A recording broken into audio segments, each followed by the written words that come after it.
আসসালামু আলাইকুম। আমি এখন বানাবো খুবই রিফ্রেশিং একটা ড্রিঙ্কস। এটা হচ্ছে ব্রাজিলিয়ান লেমনের জুস। ঘরে থাকা সব সাধারণ জিনিসপত্র দিয়েই বানাতে পারবেন।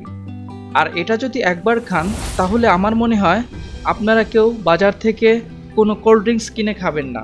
তো চলুন শুরু করা যাক। হ্যালো বন্ধুরা, আমি 3টা লেমন নিয়েছি এবং কনডেন্স মিল্ক নিয়েছি এবং আছে আমার প্রয়োজনীয় চিনি।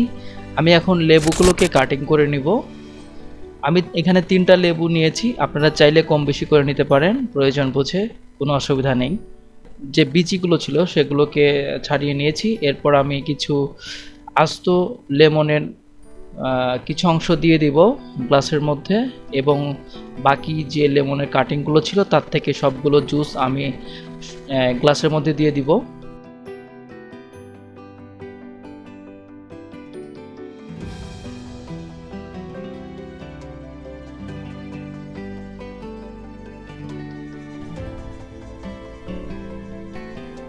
তো এরপর আমি ফ্রিজ থেকে ঠান্ডা পানি নিয়েছি, সেই ঠান্ডা পানিটা গ্লাসের মধ্যে দিয়ে দিচ্ছি।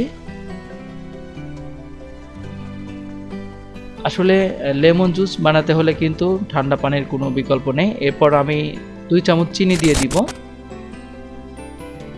আপনারা যদি চিনি কম পছন্দ করেন তাহলে 1 চামচ দিবেন বা আপনাদের পছন্দ মতো দিবেন। আমি 2 চামচ দিয়েছি। এরপর এটাকে একটু নেড়েচেড়ে দিব। এরপর এটাকে ব্লেন্ড করার জন্য আমি সরিয়ে নিচ্ছি।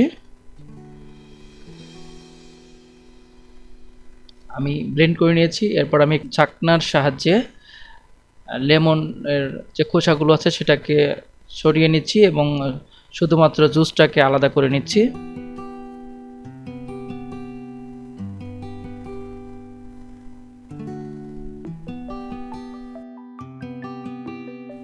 তারপর আমি বলটাকে সরিয়ে নিচ্ছি। এরপর স্টারশিপ কনডেন্স মিল্ক আমি নিয়েছি। আসলে ব্রাজিলিয়ান জুস বানাতে হলে কনডেন্স মিল্কের কোনো বিকল্প নেই। সেটার মুখটা আমি ছাড়িয়ে নিচ্ছি খুব সাবধানে। এরপর আমি একটা ব্লেন্ডার নিয়েছি, ব্লেন্ডারের মধ্যে দিয়ে দিব সেই লেমনের জুস।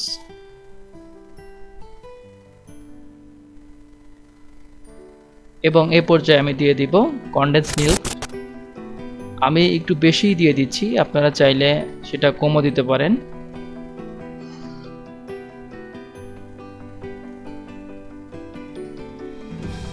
গুড এনাফ, আমার মনে হচ্ছে এ পর্যন্ত ঠিক আছে। এরপর আমি আরও একবার এটাকে ব্লেন্ড করে নেব। এরপর আমি এখন এটাকে সার্ভ করব। যাই হোক, প্রথমে আমি দিয়ে দিচ্ছি কিছু আইস, তারপর ব্লেন্ড করা জুসটা আমি ঢেলে দিচ্ছি। দেখতে পাচ্ছেন অসাধারণ একটা জিনিস, যেটা খেতে আসলে দুর্দান্ত হয়েছে, দেখতেও খুব ভালো লাগছে। ব্যাস, এবার আপনি খেয়ে নিতে পারেন। এই গরমে, প্রচণ্ড গরমে এই ব্রাজিলিয়ান জুসটা আপনাকে ভিন্নতা একটা ফিল দিবে আশা করি।